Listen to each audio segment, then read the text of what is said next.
আমার শ্বশুর আমাকে 80 কোটি টাকা দিতে চেয়েছিলেন যাতে আমি তার ছেলের জীবন থেকে চলে যাই, কিন্তু তিনি এটা জানতেন না যে আমার গর্ভে বড় হচ্ছে এই বংশের যমজ উত্তরাধিকারী। টেবিলের উপর চেকটা আমার দিকে এগিয়ে দিলেন আমার শ্বশুর। মনে হচ্ছিল তিনি কোনো ভুল সংশোধনের জন্য দাম মেটাচ্ছেন। বরফ শীতল গলায় তিনি বললেন, 80 কোটি টাকা এখানে। আজ রাতে আয়ান যখন লন্ডনের ফ্লাইট থেকে নামবে তার আগেই তুমি এই শহর ছেড়ে চলে যাবে। নীল কালিতে লেখা শূন্যগুলোর দিকে তাকিয়ে রইলাম আমি। কতগুলো শূন্য, কত গভীর নীরবতা। আমরা বসেছিলাম গুলশানে সেই বিশাল ডুপ্লেক্স বাড়ির একটা স্টাডি রুমে, যেখানে প্রতিটি আসবাবপত্রের দাম ছিল সাধারণ মানুষের সারা জীবনের আয়ের চেয়েও বেশি। চৌধুরী সাহেব জানালা পাশেই দাঁড়িয়েছিলেন। ঢাকা শহরের জ্যাম আর ব্যস্ততা দেখা যাচ্ছে। ভয়েস অ্যান্ড ভিডিও, জান্নাত স্টোরি। তখন তিনি এতটাই শান্ত ছিলেন যেন তিনি কোনো মেয়ের জীবন বেচা কেনা করছেন না, সাধারণ কোনো ব্যবসায়িক চুক্তি করছেন। তারপর তিনি বললেন, রাইসা, তুমি এই পরিবারের যোগ্য নও। আমার ছেলের জন্য ওর সমপর্যায়ের জীবনসঙ্গী প্রয়োজন, কোনো মধ্যবিত্ত স্কুল শিক্ষিকা নয়, যে কিনা ভুল করে আমাদের বংশের নামের প্রেমে পড়ে গেছে। আমি আমার হ্যান্ডব্যাগটা জোরে চেপে ধরলাম। ব্যাগের ভেতরে ছিল সেই ল্যাব রিপোর্টটা, যা আমি কখনো কাউকেই দেখাইনি, এমনকি আয়ান কেউ না। আজ সকালে নিশ্চিত হয়েছি যে গত সপ্তাহ ধরে আমার শরীর যা জানান দিচ্ছিল সেটা সত্যি। আমি মা হতে চলেছি, কিন্তু চৌধুরী সাহেব এটা জানতেন না। আর যদিও জানতেন, হয়তোবা তিনি আরো নিষ্ঠুর হতেন। আমি বললাম, আয়ান আর আমার কথা বলার অধিকার আছে। বৃদ্ধ তখন হাহাকার করে হাসলেন, বললেন, আয়ান সেটাই করবে যা এই বংশের সম্মানের জন্য ভালো হয়, আর সে বরাবর তাই করেছে। অপমানের চেয়েও এই কথাটা আমাকে বেশি কষ্ট দিল, কারণ মনের এক কোণে আমিও জানতাম এটাই সত্যি। আয়ান যখন আমার সাথে একান্তে থাকতো তখন সে আমাকে পাগলের মতো ভালোবাসতো, কিন্তু তার বাবার সামনে দাঁড়ালে সে যেন কোনো অন্য মানুষ হয়ে যেত। একদমই ছোট, একদম নিস্তেজ। যে পুরুষ আড়ালে সারা জীবন পাশে থাকার প্রতিশ্রুতি দেয়, সে সবার সামনে আমাকে রক্ষা করার সাহসটুকুও পায় না।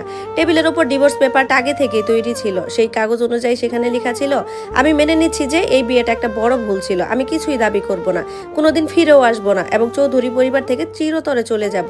তারপর তিনি আদেশ দিলেন, সই করো এখানে, নইলে কাল সকালে পুরো ঢাকা শহর জানবে তুমি শুধুমাত্র টাকার লোভে আমার ছেলেকে ফাঁসিয়েছিলে। এই কথাটা শুনে আমার ভেতরটা দুমড়ে মুচড়ে যাচ্ছিল। আমি নিজের চোখকে বিশ্বাস করতে পারছিলাম না। Voice and video. আমি তাকে শান্ত গলায় জিজ্ঞাসা করলাম, আপনারা কি এইভাবেই শান্তি কেনেন? তিনি বললেন, না, এইভাবেই আমি বড় বড় সমস্যাগুলো আগেই মিটিয়ে ফেলি। না চাইতেই আমার হাতটা পেটের উপর চলে গেল। খুব সূক্ষ্ম একটা নড়াচড়া, তিনি খেয়াল করলেন না। আমি কলমটা তুলে নিলাম, আত্মসমর্পণের জন্য নয়, বরং আমি বুঝতে পেরেছিলাম যে এই আভিজাত্যের খাঁচায় আমার বা আমার সন্তানের জন্য কোনো ভালোবাসাই অবশিষ্ট নেই। বিয়ের পর থেকে এই প্রথম আমি আয়নের অপেক্ষায় থাকা বন্ধ করলাম। আমি সই করে দিলাম। চৌধুরী সাহেব বললেন, আমি জানতাম তুমি বুদ্ধিমতী মেয়ে। আমি চেকটা ভাঁজ করে ব্যাগে রাখলাম। তারপর তার চোখের দিকে তাকিয়ে বললাম, চুপ থাকাকে পরাজয় মনে করবেন না। সেই বিকেলে আমি সেই রাজপ্রাসাদ থেকে বেরিয়ে এলাম, হাতে একটা ছোট সুটকেস, দুটো জামা, আর আমার সার্টিফিকেটগুলো, আর আমার মায়ের একটা বড় ছবি। কেউ আমাকে আটকায়নি। বাড়ির কাছের লোকগুলো মায়াবী চোখে আমার দিকে তাকিয়েছিল। আমার ননদ ফোন নিয়ে ব্যস্ত থাকার ভান করেছিল, আর আমার শাশুড়ি নিচে নেমে আসার কোনো প্রয়োজনই মনে করেননি। রাত 9টায় যখন আয়ন প্রাইভেট জেটে করে দেশে ফিরলেন, তখন আমি বনানীর একটা ক্লিনিক আল্ট্রাসাউন্ড স্ক্রিনের দিকে তাকিয়েছিলাম। ভয়েস অ্যান্ড ভিডিও, জান্নাত স্টোরি। ডাক্তার আল্ট্রাসাউন্ডের প্রপটা একবার সরালেন, তারপর আবার সরালেন আমার পেটের উপর। তিনি হঠাৎ চুপ হয়ে গেলেন। আমি প্রায় শ্বাস বন্ধ করে জিজ্ঞাসা করলাম, কি হয়েছে ডাক্তার? তখন ডাক্তার স্ক্রিনটা আমার দিকে ঘুরিয়ে দিলেন আর বললেন, রাইসা, তোমার পেটে একটা বাচ্চা না, এখানে 4 জন, 4টা ছোট ছোট হার্টবিট দেখা যাচ্ছে। এই কথা শুনে আমার হৃদস্পন্দন থেমে যাওয়ার উপক্রম হলো। আল্লাহর পক্ষ থেকে এক অলৌকিক উত্তরের মতো পুরো রুম জুড়ে সেই শব্দ প্রতিধ্বনিত হচ্ছিল। আমি যখন ক্লিনিক থেকে বের হলাম, আমার হাতে ছিল আল্ট্রাসাউন্ডের ছবি আর ব্যাগে সেই 80 কোটি টাকার চেকটা। বাইরের ঢাকা শহরটাকে তখন খুব বড় আর অচেনা মনে হচ্ছিল, কিন্তু একটা কথা ভেবে আমার চোখের জল ছাপিয়ে হাসি ফুটে উঠল।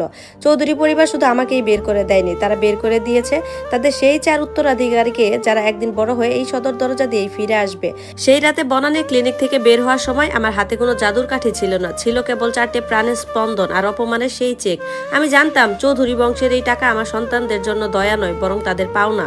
আমি ঢাকা ছেড়ে অনেক দূরে নিজের নতুন জগৎ তৈরি করার জন্য শপথ নিলাম। 7 বছর পর ঢাকা রেডিসন ব্লু হোটেলের হলরুমে আজ লোকের লোকারণ্য চৌধুরী গ্রুপের নতুন প্রজেক্টের উদ্বোধন হবে।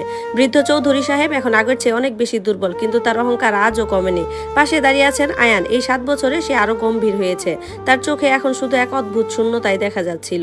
হঠাৎ হোটেলে প্রবেশ পথে শোরগোল পড়ে গেল। 4টে কালো রঙের মার্সিডিজ এসে থামলো। গাড়ি থেকে নামলো 4 জন ছোট ছোট ছেলে। প্রত্যেকের পরনে একই রকম নেভি ব্লু স্যুট, সাদা শার্ট, আর কপালে সেই পরিচিত চৌধুরী বংশের আভিজাত্য। তাদের মাঝখানে আমি, রাইসা চৌধুরী। আমার পরনে কালো জামদানি, মাথায় হিজাব, আর চোখে সেই আত্মবিশ্বাস যেটা আমি 7 বছর আগে ওই বাড়ি থেকে নিয়ে বেরিয়েছিলাম। আমরা যখন হলরুমে ঢুকলাম, পুরো হলরুম নিস্তব্ধ হয়ে গেল। আয়নের হাতে গ্লাসটা মেঝেতে পড়ে ভেঙে খান খান হয়ে গেল। চৌধুরী সাহেব থরথর করে কাঁপতে কাঁপতে এগিয়ে এলেন আর বললেন, রাইসা, তুমি এখানে কিভাবে? আর এই বাচ্চারা? আমি মৃদু হাসলাম আর বললাম, আমার বড় ছেলে, যে দেখতে ঠিক আয়নের মতো। সে এগিয়ে গিয়ে চৌধুরী সাহেবের মুখোমুখি দাঁড়ালো। তার চোখে ভয় নেই, আছে এক অদ্ভুত তেজ। আমি শান্ত গলায় বললাম, আপনি 80 কোটি টাকা দিয়ে যে সমস্যা মিটিয়ে ফেলতে চেয়েছিলেন, আল্লাহ তাকে 4 গুণ করে ফেরত পাঠিয়ে দেখিয়েছেন। আলাপ করিয়ে দিই, ইমরান, আরিয়ান, ইসান আর আরাজ আপনার নাতিরা।